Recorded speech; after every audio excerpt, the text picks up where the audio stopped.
प्रथम गाय है, तो इस सृष्टि का मूल आधार है गाय। गाय ही सृष्टि को धारण की है।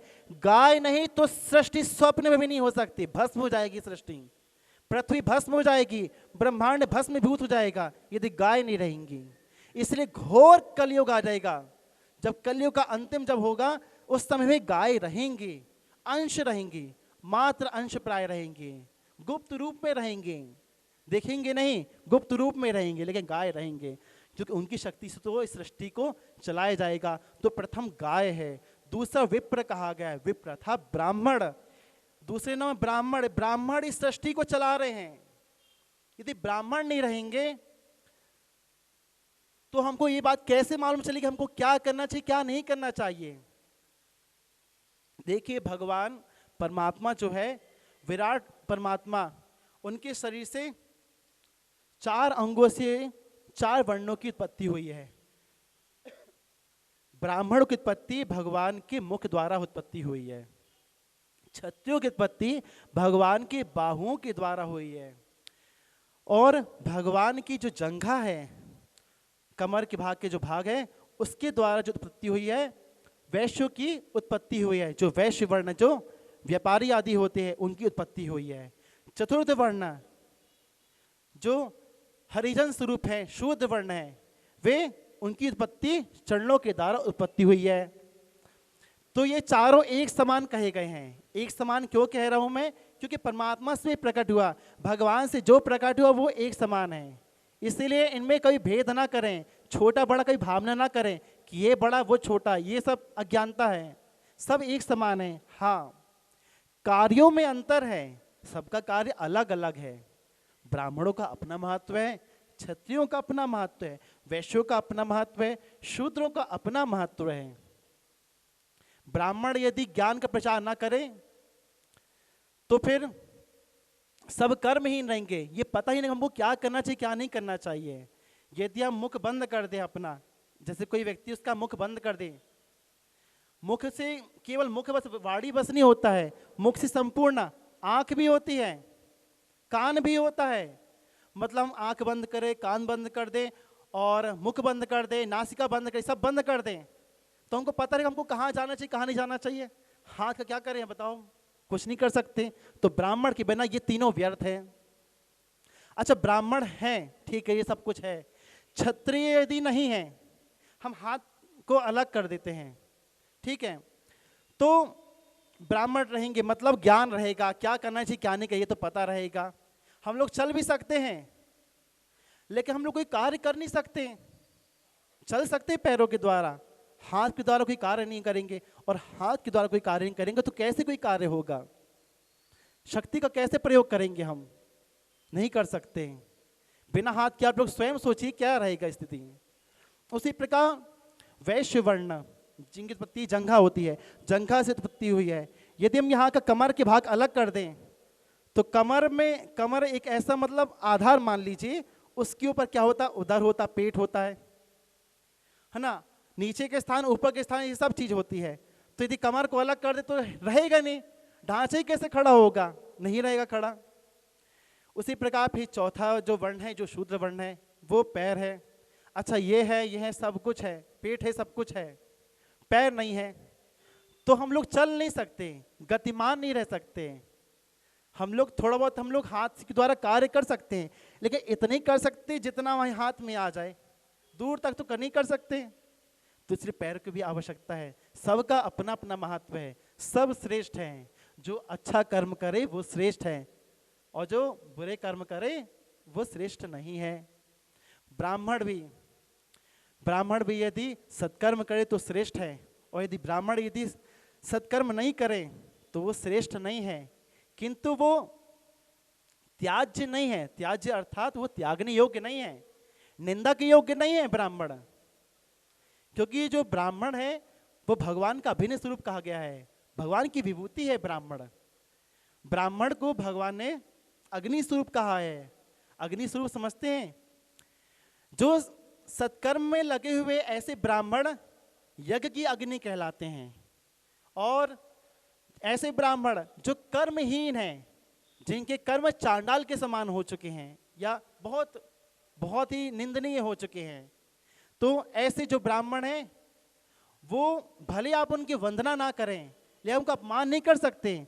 आप उनका अपमान करेंगे तो आपको अपराध लगेगा, क्योंकि ब्राह्मण भगवान की विभूति है, पूजनीय है। भगवान स्वयं ब्राह्मण के चरण स्पर्श करते हैं और किसी के स्पर्श नहीं करते।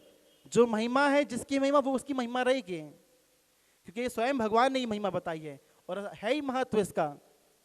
तो जो ब्राह्मण, इसीलिए ब्राह्मण जो कर्महीन ब्राह्मण है उनको चिता की अग्नि समझना चाहिए। अग्नि कोई भी हो, अग्नि भस्म ही करती है। आप उनका अपमान करेंगे तो आपके जो संपूर्ण पुण्य वो भस्म हो जाएंगे, चाहे वो कितना भी नीच ब्राह्मण क्यों ना होए, आपकी संपूर्ण कर्म भस्म हो जाएंगे। तो इसीलिए ब्राह्मणों को कभी अपमान नहीं करना चाहिए। बार बार प्रार्थना करूंगा, सभी से प्रार्थना करूंगा, और ये नहीं कि सबके लिए है, हमारे लिए भी यही है। ये नहीं कि हमारा ये शरीर ब्राह्मण का है तो हम अपने अहंकार में रहे, अहंकार नहीं। हमको सत्कर्म करना है, हमको देखना है कि हमारा ब्राह्मण का क्या स्वरूप होता है, कैसा होना चाहिए ब्राह्मण को, हमको ये देखना है। तो ये ब्राह्मण कर्तव्य है। क्षत्रियों को देखना हो, हम क्षत्रियों को कैसा होना चाहिए। क्षत्रिय अपने अहंकार में नहीं रहे, अरे हम ही रक्षा करते सबकी, इस अहंकार में नहीं रहे। वैश्य को इस अहंकार में नहीं रहना कि भैया हम ही व्यापारी हैं, हम व्यापार ना करें तो पैसा कैसे आएगा, ऐसा नहीं है। उसी प्रकार शूद्र को भी अहंकार नहीं करना चाहिए कि हम यदि सेवा ना करें, हम मेहनत ना करें तो कैसा चलेगा सब, ऐसा नहीं है। किसी को अहंकार नहीं करना है, सबको अपने अपने कर्तव्य का पालन करना है। तो इस प्रकार से ब्राह्मण की उत्पत्ति हुई है।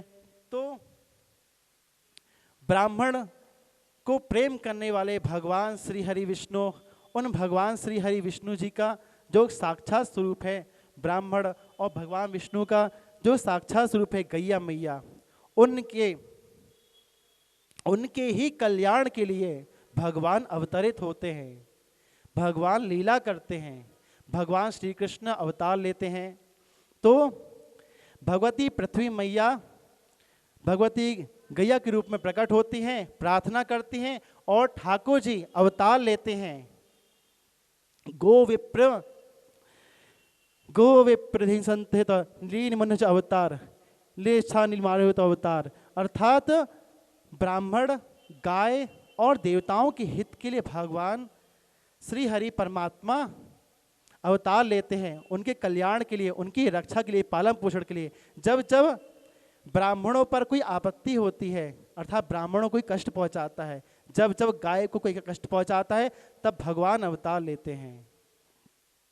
तो भगवान की अभिन्न शक्ति गोमाता उन गैया मैया की दिव्यतम कथाओं में जो भक्तमाल कथा, तो श्री दत्त शरण जी महाराज, परम पूजितम श्री दत्त शरण महाराज जी ने, एक बार की बात है, ओरछा धाम में उत्सव चल रहा था।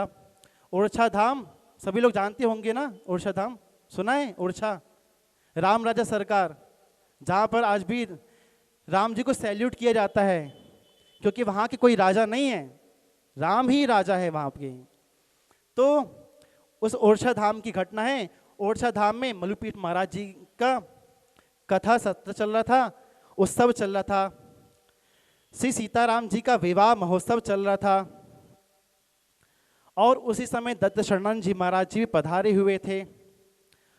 अब गायों की रक्षा के लिए, गोवंश के वर्धन के लिए, गाय की रक्षा के लिए श्री दत्त शरण जी महाराज जी ने मलुपीठ महाराज जी के पिताजी को इस प्रकार से आज्ञा दी और कहा कि आप गौ माता के भक्तों के चरित्र को लिखिए। गौ माता के भक्तों के आप चरित्र को लिखेंगे तो लोगों को श्रद्धा होगी कि गाय की क्या महिमा है, गाय की कैसी महिमा है, तो उनके प्रति महत्व बुद्धि होगी गाय के प्रति। तो उन्होंने प्रेरणा की।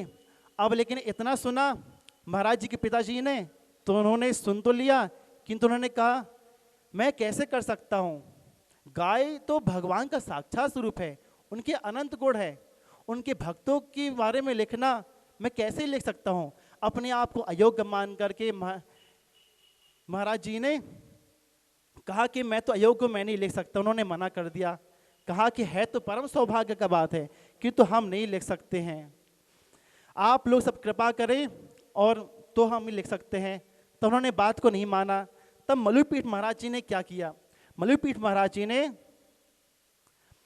जब श्री सीताराम जी के विवाह महोत्सव चल रहा था, तो जब रात्रि काल में जब उनका विवाह चल रहा था, ब्याह वाला महोत्सव चल रहा था, तो दूल्हा दुल्हन सरकार श्री सीताराम जी के द्वारा क्या करा, बुलाया, महाराज जी ने अपने पिताजी को बुलाया और दूल्हा दुल्हन सरकार श्री सीताराम जी के द्वारा कहा कि आज्ञा दिलवाई कि तुम गो भक्तमाल की कथा लिखो। अब यहाँ पर महाराज जी के पिताजी ने आज्ञा को स्वीकार कर लिया। क्यों? ये बात सोच करके कि जब महापुरुष संत महापुरुष जब आज्ञा देते हैं, जब आज्ञा देते तो वो सामर्थ्य भी देते हैं कि आप उस कार्य को कर सकें। तो उन्होंने कहा कि ठाकुर जी की कृपा से मैं लिखूंगा। उन्होंने इस बात को स्वीकार कर लिया। फिर वे कुछ समय के पश्चात पथमेड़ा गोधाम में गो नवरात्रि जो हर वर्ष होता है, तो गो नवरात्रि महामहोत्सव चल रहा था। गो नवरात्रि पर्व चलने पर वहाँ पर उन्होंने गव्य पदार्थों का सेवन किया और गव्य पदार्थ अर्थात दूध दही आदि जो हैं सिर्फ गव्य पदार्थ का, उन्होंने सिर्फ गव्य पदार्थ का सेवन करके कुछ ही दिनों में इस गो भक्तमाल कथा को उन्होंने लिख दिया। अच्छा, एक और चीज़ हुई है, जब ये चरित्र लिख रहे थे तो लिखते लिखते उनको लग रहा था मैं कैसे करूं, तो उनके मन में अपने आप नई विचित्र विचित्र कथाएं, क्योंकि उन्होंने पढ़ा तो था, इसके पहले भी उन्होंने कई भक्तमाल लिखी है, उन्होंने कई भक्तों का चरित्र लिखा है। श्री बक्सर वाले मामा जी श्री नेह निधि जो सिया जी को अपनी बहन मानते थे और स्वयं सीता जी ने श्री मामा जी महाराज श्री नारायण दास भक्तमाली जी उनको अपना भाई माना, अपना अनुज माना है, मतलब भाव सिद्ध महापुरुष थे। ऐसे महापुरुष की जब प्रेरणा हुई तो उनके द्वारा कहने पर मलुपीठ महाराज जी के पिताजी ने कई भक्तों के चरित्र पहले लिखे थे। उसके बाद इसकी प्रेरणा ही तब वे गो भक्तमाल कथा को लिखते हैं। अब गो भक्तमाल कथा उसी प्रकार से होने लगी जैसे कि श्री नाभादास जी का नाम सुना है आप लोगों ने? भक्तमाल कथा सुनी है कभी? नहीं सुना? शायद सुना हुआ किसी ने।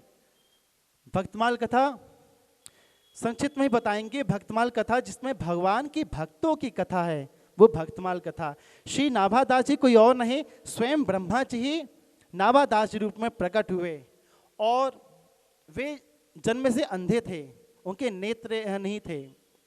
तब उनके गुरुदेव श्री अग्रदेवाचार्य जी महाराज, अग्रदेवाचार्य जी महाराज कौन हैं?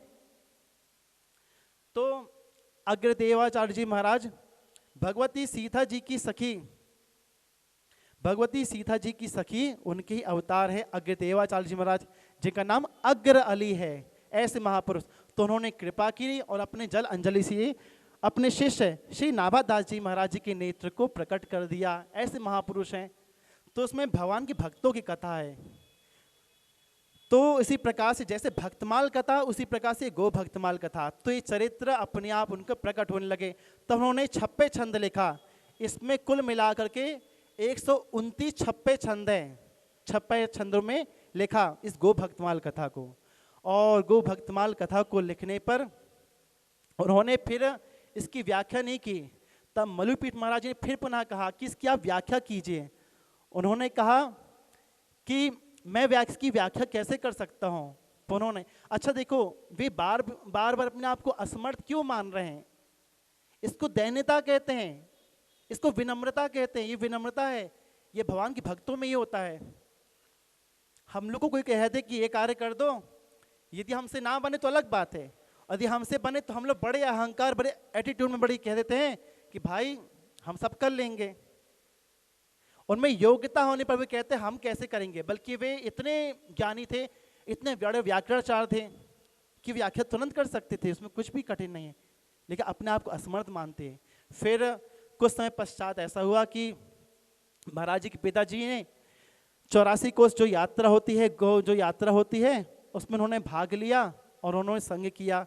और उन्होंने संग करते ब्रजमंडल की संपूर्ण 84 कोस की जो परिक्रमा करते करते क्या हुआ कि वे अस्वस्थ हो गए। अचानक से दैववश अस्वस्थ होने पर फिर अस्वस्थ हो गए और अस्वस्थ होने पर वे फिर जयपुर पहुँचे। जयपुर में महाराज जी के एक शिष्य हैं, बहुत बड़े गो भक्त हैं, वे वहाँ पर गैया मैया के बहुत बड़े भक्त हैं। तो उनके यहाँ वे सानिध्य में रहे और उनका उपचार हुआ। उपचार होने पर जब वे अपने आप को ठीक महसूस किए तो उन्होंने इस जयपुर जैसे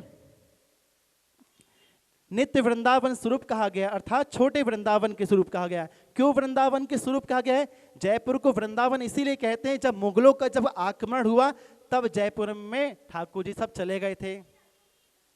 कुछ ठाकुर जयपुर में थे, कुछ ठाकुर जी यहाँ वहाँ अन्यत्र आदि चले गए थे। तो जयपुर में जब गोविंद देव जी जब प्रकट हुए तो वहाँ पे वृंदावन धाम प्रकट हुआ। तो जयपुर में शरद पूर्णिमा तक में उन्होंने इसकी व्याख्या कर दी महाराज जी ने, और व्याख्या करके इसको गो रंजनी टीका बनाई। और फिर श्री युगल सरकार, श्री प्रिया प्रीतम, श्री श्यामा श्याम, श्री राधा गोविंद जी के चरणों में उन्होंने अर्पित कर दिया। तो इस प्रकार से इसका रचना हुई है। आइए चलिए थोड़ा संकीर्तन करते हैं, फिर हम लोग इस गो भक्तमाल के मंगलाचरण की ओर चलेंगे। राधे राधे गोविंद गोविंद राधे राधे राधे गोविंद गोविंद राधे राधे राधे गोविंद राधे राधे गोविंद गोविंद राधे। श्री राधे राधे गोविंद गोविंद राधे राधे राधे गोविंद गोविंद राधे। श्री राधे राधे गोविंद गोविंद राधे राधे राधे गोविंद गोविंद राधे। श्री राधे राधे गोविंद गोविंद राधे राधे राधे गोविंद गोविंद राधे। राधे राधे गोविंद गोविंद राधे राधे राधे गोविंद गोविंद राधे। श्री राधे राधे गोविंद गोविंद राधे राधे राधे गोविंद गोविंद राधे। बोलो वृंदावन बिहारी लाल की जय हो। श्री हरे नमः। जय जय गो गोपाल गोप गोपी गोवर्धन। जय जय गो गोपाल गोप गोपी गोवर्धन। नंद यशोदा माई दाऊ गोकुल वृंदावन। नंद यशोदा माई दाऊ गोकुल वृंदावन। जय कीरति वृषभानु राधिकाष्ट सखी गण। जय जय यमुना पुलीनम रासे मंडल के मंडन कामधेनु अभिषेक कर गोविंद पद भूषित किए कामधेनु अभिषेक कर गोविंद पद भूषित किए गो सेवा आदर्श हित नारायण गोविंद भय गो सेवा आदर्श हित नारायण गोविंद भय। इस प्रकार से महाराज जी ने इस गो भक्तमाल का प्रथम मंगलाचरण लिखा। यह गो भक्तमाल का जो प्रथम मंगलाचरण है, इसमें प्रथम कहा गया है जय जय गो गोपाल, गोप गोपी गोवर्धन। सबसे प्रथम गैया मैया की जयकार की गई है। सबसे पहले गाय की उन्होंने जयकार की होगी है, इसलिए की गई क्योंकि इस ग्रंथ की अधिष्ठात्री देवी भगवती गौ माता है। और जो गौ माता है वो भगवान का तो स्वरूप है। आपको बताया है कि उनका भी वांग्मय स्वरूप है, अर्थात उनके दक्षिणांग भाग से भगवान विष्णु प्रकट हुए हैं और एक भाग से भगवती गौ माता प्रकट हुई हैं। भगवान श्री कृष्ण जी के एक भाग से विष्णु जी प्रकट हुए हैं और एक भाग से भगवती गौ माता प्रकट हुई हैं। भगवान जो विष्णु है, परमात्मा है, उनकी दो प्रधान शक्ति और दो प्रधान उनकी अर्धांगिनी कहा जाता है। दो शक्ति कौन है? भूदेवी और श्री देवी। सभी लोग जानते होंगे, शायद साउथ जो कहेंगे वो सभी लोग तो पक्के रूप में जानते ही होंगे। आपको तिरुपति आदि में आपको मिल जाएंगे श्रीनाथ जो है, तो आपको वहाँ पर मिल जाएंगे कि ठाकुर जी लेटे हुए हैं विष्णु भगवान जी, और उनके यहाँ पर उनके किनारे ही भूदेवी श्री देवी है। भूदेवी अर्थात पृथ्वी देवी, ये उनकी अर्धांगिनी है, उनकी शक्ति है। और श्री देवी अर्थात श्री महालक्ष्मी, ये उनकी दो शक्ति हैं। तो लक्ष्मी को तो जी को सभी जानते हैं, भूदेवी जो कि गौ माता है। क्यों? क्योंकि आपको बताया ना कि पृथ्वी माता और गौ माता में कोई अंतर नहीं है, क्योंकि पृथ्वी गौ माता के रूप में प्रकट होती हैं। तो इससे निर्विवाद ये बात सत्य हो जाती है कि गौ माता में और पृथ्वी में कोई भी भेद नहीं है। और गौ माता में संपूर्ण ब्रह्मांड निवास करता है, इसीलिए गौ माता साक्षात पृथ्वी स्वरूपा है। तो गौ माता की जय जयकार की गई है। अच्छा देखो, ठाकुर जी ने अवतार लिया तो जब जब ब्रजमंडल में कोई आपत्ति आई, विपत्तियां आई, तो ठाकुर जी ने कोई ना कोई लीला की है। तो जब जब गाय पर कष्ट हुआ, जब जब गोप ग्वालों पर जब कष्ट हुआ, तब ठाकुर जी ने लीला की है। सिर्फ गोप ग्वाल बस नहीं, हम लोग भूल जाते हैं, हम लोग भूल जाते हैं कि गाय भी उसमें है। अच्छा, एक और भी चीज़ है, गोवंश में भी एक और भी चीज़ होती है। लोग, मैं जैसे देखता हूँ, लोग कहते हैं गाय को तो लोग मानते हैं, कुछ लोग मानते हैं गाय को बहुत मानते हैं, किंतु बैल को नहीं मानते। बड़ी आश्चर्य की बात है। 100 गौ माता बराबर एक नंदी होता है पुराण के अनुसार।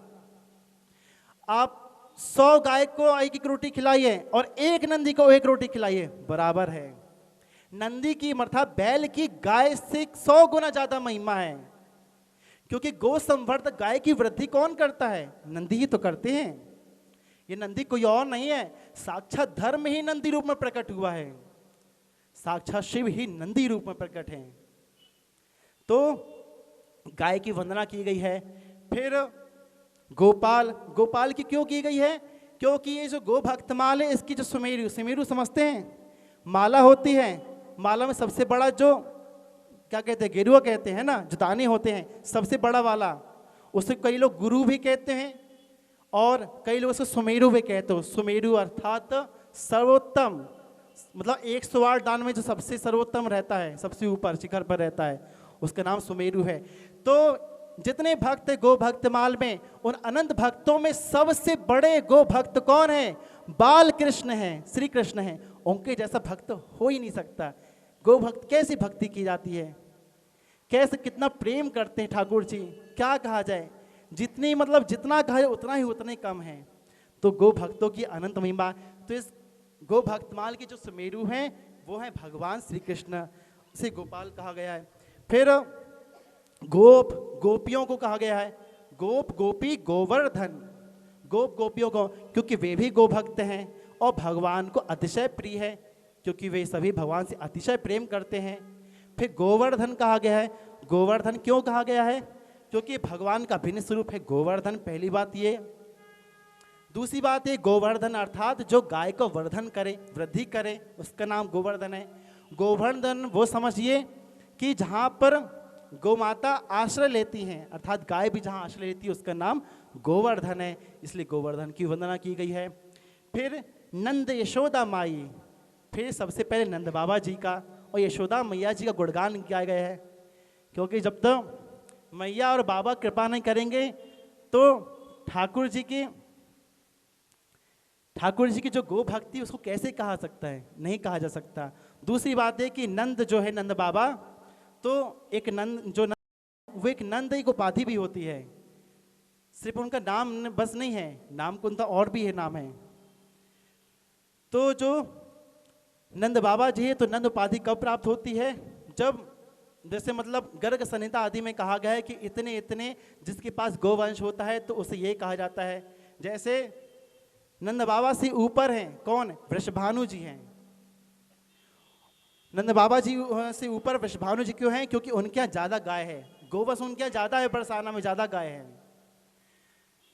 मुझे याद तो नहीं है, किंतु 9 लाख या 9 करोड़ के आसपास, या शायद उससे भी अधिक हो सकता है, मतलब 9 की संख्या में है। इतना मतलब गोवंश वृषभानु जी महाराज जी के पास था, और नंद बाबा जी की उनके पास उनसे 2 लाख या 2 करोड़ कम था, इतना मुझे याद है। तो नंद बाबा जी एक उपाधि होती है जिनके पास इतना सारा गोवंश होता है। अच्छा देखो, गाय का दान करने के लिए क्या पात्रता होती है? शास्त्रों में कहा गया है जब आपके पास 10 गाय हो तो आप 1 गाय का दान कर सकते हैं, जब आपके पास 100 गाय हो तब आप 10 गाय का दान कर सकते हैं। उसी प्रकार जब आपके पास 1000 गाय हो तब आप 100 गाय का दान कर सकते हैं, जब 1 लाख गाय हो तब आप 1000 गाय का दान कर सकते हैं। इस प्रकार श्रृंखला करते करते अब सोचिए, नंद बाबा जी की दिनचर्या में आते हुए नित्य 1-1 लाख 10-10 लाख गाय दान करती थी। सोचिए तो कितनी गाय होंगी? जो इतना दान करेगा उसके पास कितना गोवंश होगा, अपार मात्रा में होगा। तो नंद बाबा जी भी महान गो भक्त है, यशोदा मैया महान गो भक्ता है। फिर दाऊ जी का कहा गया है, दाऊ जी अर्थात श्री बलराम जी महाराज, वे परमात्मा के साक्षात स्वरूप है, इसलिए भी। दूसरी बात ये कि जो श्री दाऊ जी महाराज है वे भी गो भक्त है। फिर गोकुल वृंदावन, वृंदावन सभी जानते हैं कि भगवान का सबसे प्राणों से प्यारा वृंदावन धाम है, जहाँ पे निरंतर नित्य लीला में निमग्न रहते हैं।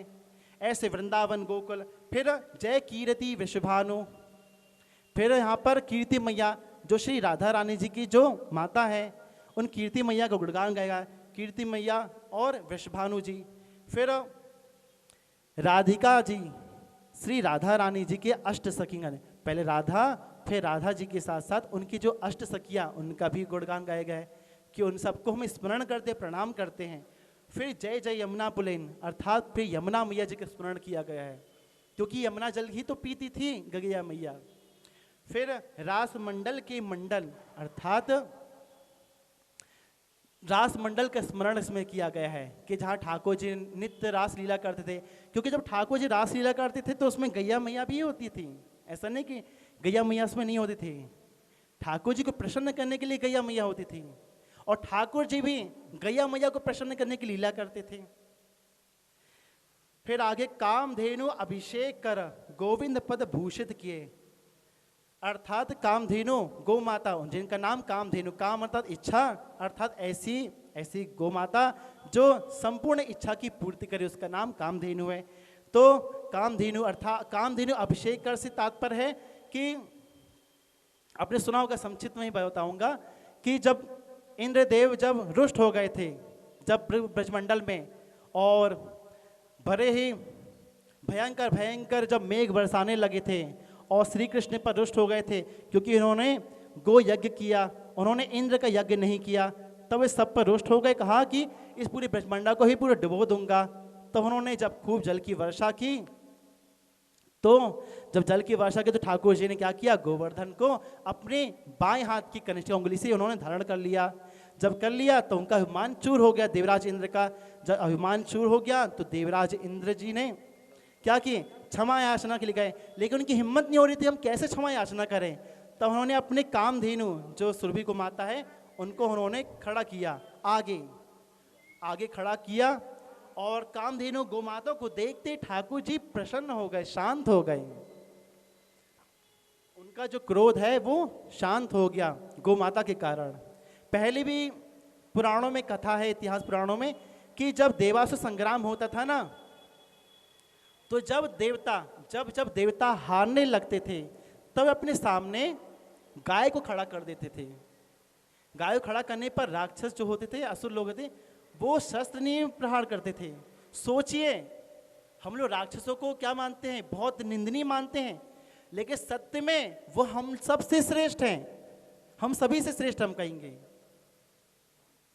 क्योंकि हम लोग के होते हुए, सरकार के होते हुए, राष्ट्रपति शासक आदि के होते हुए, प्रधानमंत्री आदि के होते हुए, जितने बड़े बड़े राजनेता उनके होते हुए, बड़े बड़े जितने लोग अपने आप को अच्छा समझते हैं उन सब के होते हुए, आज प्रतिदिन कई लाख की संख्या में सूर्योदय होता नहीं, उसके पहले कई लाख गाय कट जाती हैं। बड़े शर्म की बात हम सब की ऊपर, और हम सबको इसका दोष लग रहा है। हम लोग माने न माने, गोवध का कलंक इस पूरी पृथ्वी पर लगा है, हम सब पर लगा हुआ है। महात्मा गांधी जी को तो कुछ लोग तो बहुत खराब समझते हैं, किंतु ऐसा नहीं है। महात्मा गांधी तो जो भगवान के भक्त ही थे, और मैं ऐसा कोई दोष हमने तो नहीं देखा समझा। लोग तो अपने हिसाब से जो सुन लेते हैं, देख लेते हैं, पढ़ लेते हैं, लिटरेचर वगैरह जो पढ़ करके तो लोग मान लेते हैं। महात्मा गांधी जी रियल में वो बहुत बड़े महापुरुष थे। महात्मा गांधी जी की दिनचर्या में संक्षिप्त में कहूंगा, वे नित्य राम नाम जापक थे, निरंतर वे राम नाम का जप करते थे। और कई लोग का योगदान है इस भारत को स्वतंत्र करने में, ये बात सत्य है। भारत को स्वतंत्र करने में कई लोगों का योगदान है। जिन जिन स्वतंत्रता संग्रामी में जिन जिन लोगों ने भाग लिया और जितने लोग शहीद हुए, सबका उपकार है, किंतु महात्मा गांधी का बहुत बड़ा उपकार है। महात्मा गांधी जी ने जो अहिंसा का व्रत लिया वो श्रेष्ठ धर्म था, उसी धर्म के कारण ही स्वतंत्रता प्राप्ति हुई है। और उन्होंने पहले ही जितने बड़े राजनेता आदि थे, जो अंग्रेज आदि थे, उन सबसे पहले उन्होंने बोला था कि स्वतंत्रता होते ही, अर्थात भारत जिस दिन स्वतंत्र होगा उस दिन प्रथम नोक से ये इस प्रकार का संविधान पारित होना चाहिए कि गाय का वध नहीं होना चाहिए। ये गांधी जी पहली बात रखी थी, और उन्होंने पहले कहा था कि गाय का वध ना हो, इसीलिए स्वतंत्र कराना था, भारत को स्वतंत्र नहीं कराना था, गोवध से हमको स्वतंत्र होना था। गाय का वध नहीं होगा तो भारत अपना आप स्वतंत्र हो जाता। आपको पता है हम पर आक्रमण अंग्रेजों ने कैसे किया, जानते हो? पहले गाय के प्रति हमारी निष्ठा छुड़ाइए। पहले कई ऐसे अखाद्य अपेय पदार्थ का सेवन जबरदस्ती कराया गया है, जिससे बुद्धि दूषित हुई है। एक दो की दूषित हुई, एक दो से कई लोग की दूषित हुई, जिस तरंग फैलती रहती है, ऐसे करते कई लोग की बुद्धि दूषित होने लगी।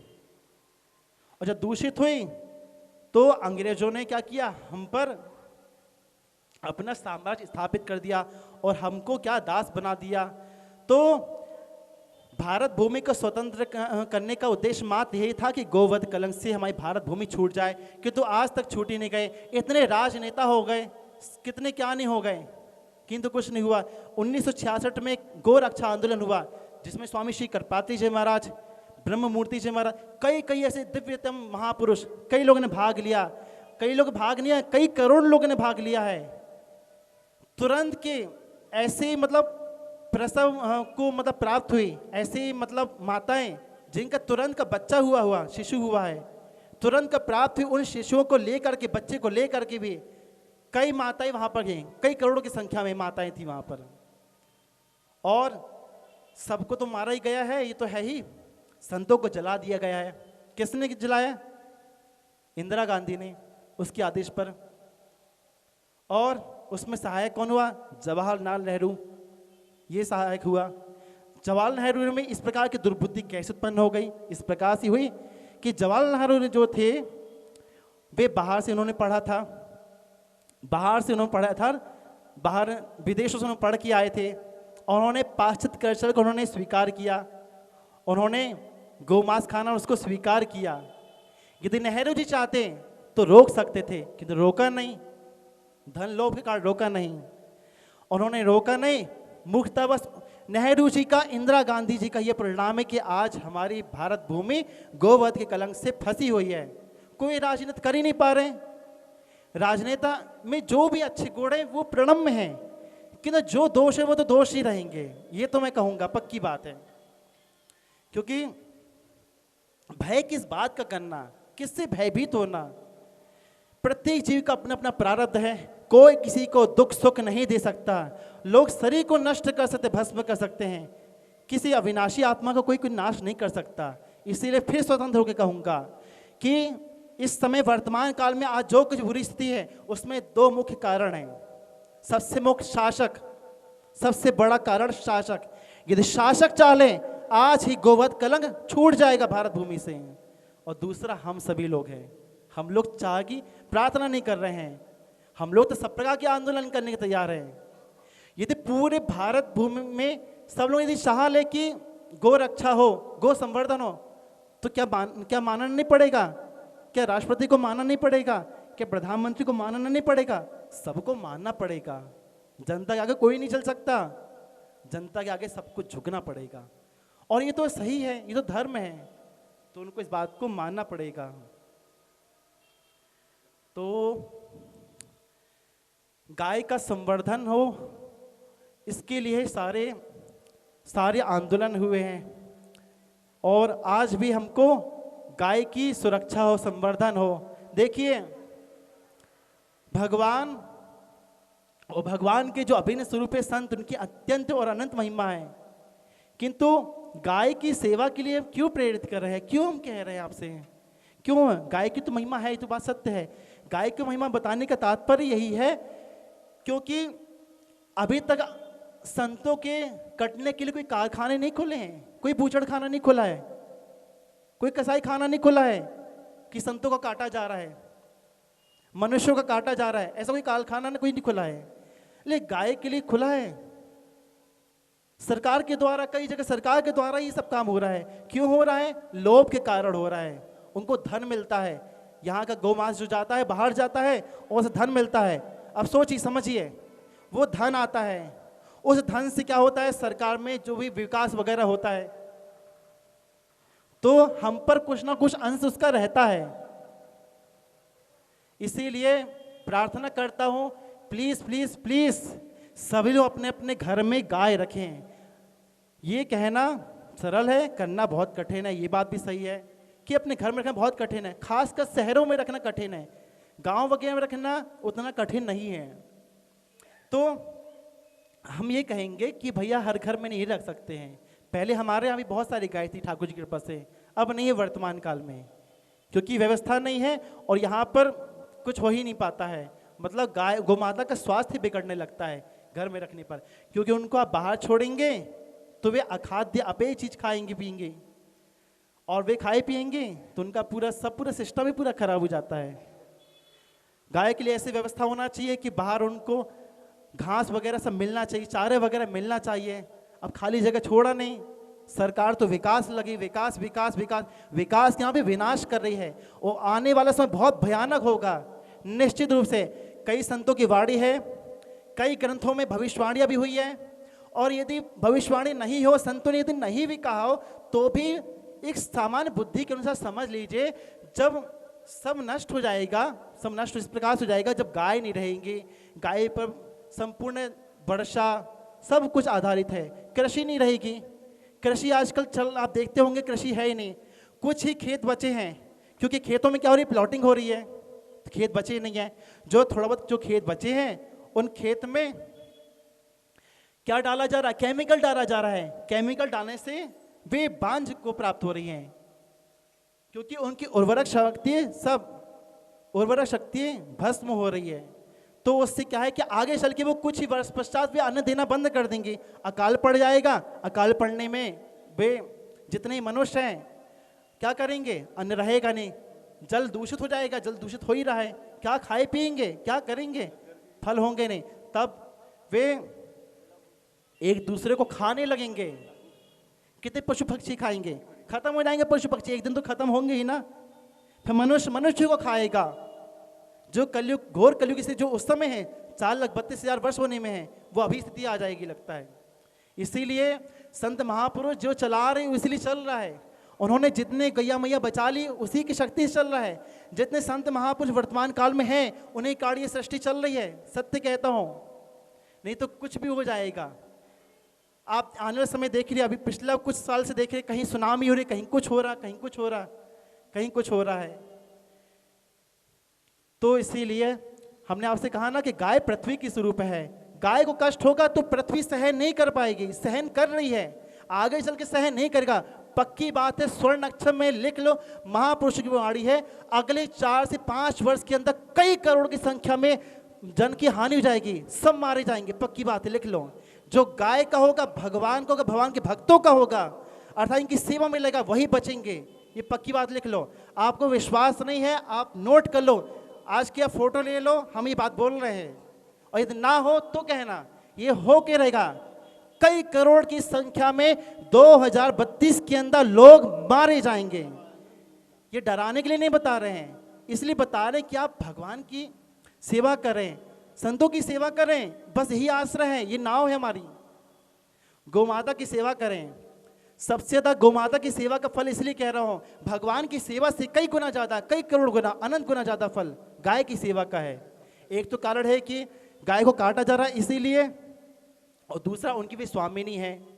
देखो कोई व्यक्ति हष्ट पुष्ट हो, उसका खिलाओ पिलाओ तो उसका खास पुण्य नहीं है। कोई व्यक्ति भूखा है, मरने वाला है, उसको खिलाओ पिलाओ, उसकी ज़्यादा महिमा है कि नहीं है, बताइए, पूछ रहे हैं आप लोग से, बताइए है कि नहीं, किसकी महिमा है।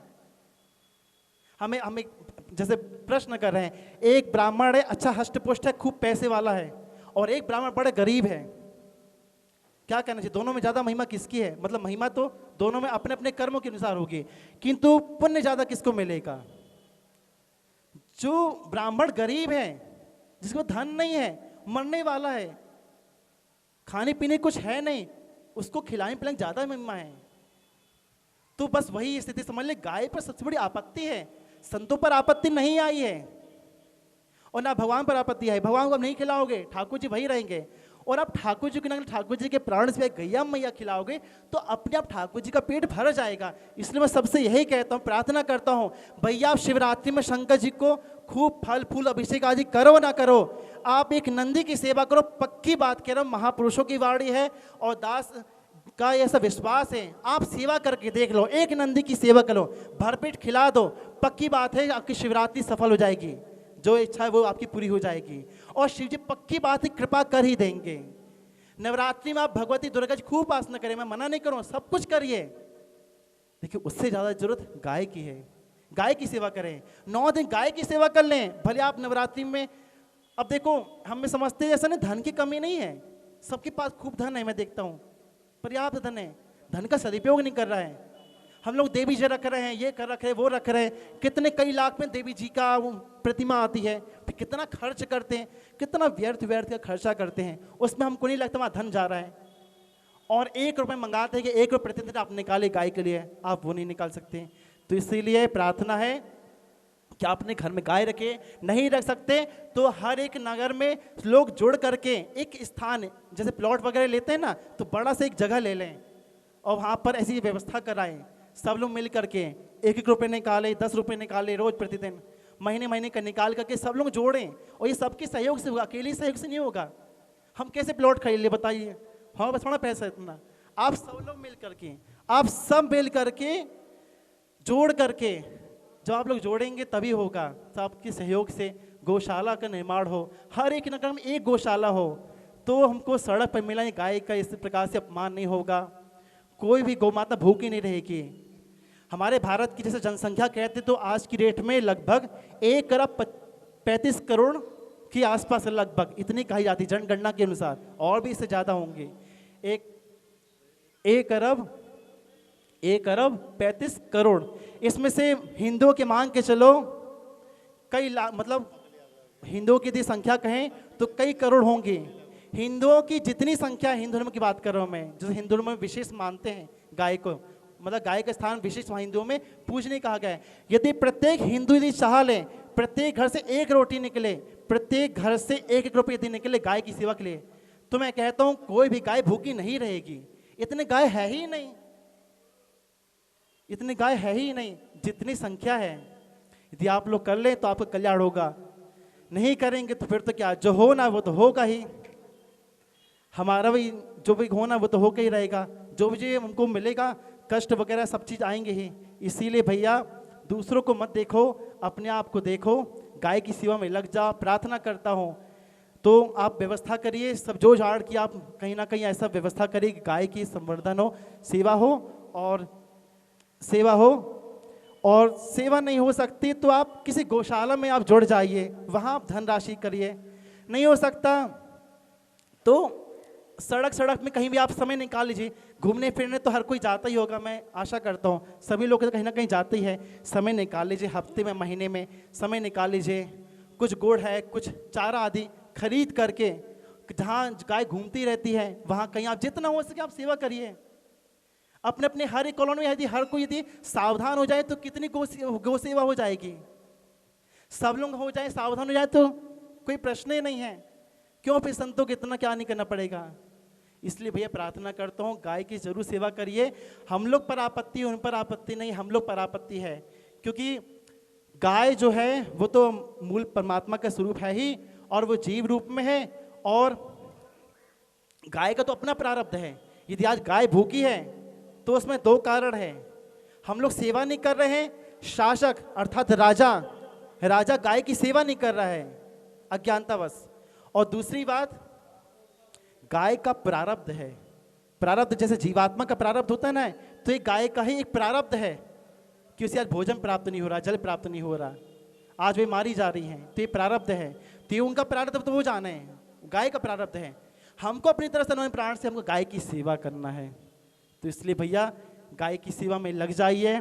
गाय के अलावा कोई अपना नहीं है, सिर्फ भगवान के भक्त और भगवान के प्राण से प्यारी गैया मैया की आप सेवा करेंगे, ठाकुर जी का आपको जल्दी जल्दी अनुभव होगा। भगवान की शक्ति भगवती गौ माता कल्पतरु के समान है, जो आप चाहोगे वो प्राप्त कर लोगे। गाय के जैसा कोई नहीं है।